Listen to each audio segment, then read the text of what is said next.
एक बार की बात है। गर्मियों की रात थी। पति पत्नी छत पर सो रहे थे। उस दिन दोनों में किसी बात पर झगड़ा हो गया। तभी आधी रात को पति को प्यास लगी।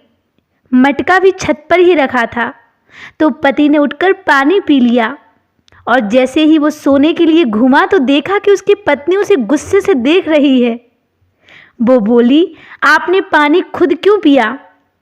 पति अकड़ कर बोला, हाथ पैर हैं मेरे, मुझे किसी के एहसान की ज़रूरत नहीं है। तभी पत्नी उसके पास आई और पति से बोली, एक बात ढंग से सुन लो कान खोल के। लड़ाई अपनी जगह है और मेरा हक अपनी जगह, जो मैं किसी को अपने से छीनने नहीं दूंगी, चाहे वो आप ही क्यों ना हो, समझे?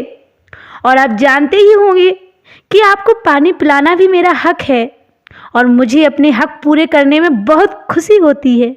भले ही हमारी कितनी भी लड़ाई हो, पर पानी तो आपको मैं ही दूंगी।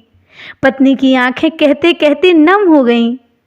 पत्नी की बात सुन के पति को उस पर बहुत प्यार आया।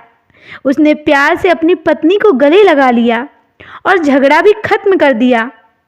करीब 7 साल गुजर गए और एक दिन पति को फिर से प्यास लगती है।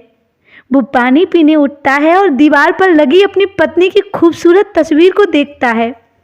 उसकी आंखों से आंसू आने लगते हैं। वो तस्वीर पर अपना हाथ फेरता है और वो अपनी पत्नी को बहुत याद कर रहा था और मन ही मन कह रहा था, काश तुम जिंदा होती। तुम्हारे बिना मेरा कोई वजूद नहीं है। जिंदा हूँ पर मौत नहीं आती। और फिर उसे अपनी पत्नी की एक बात याद आती है।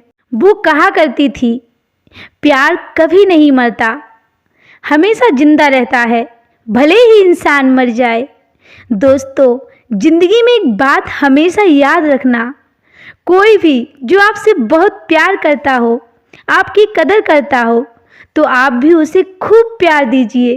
कहीं ऐसा ना हो कि वक्त निकल जाए और आप पछताते रह जाएं।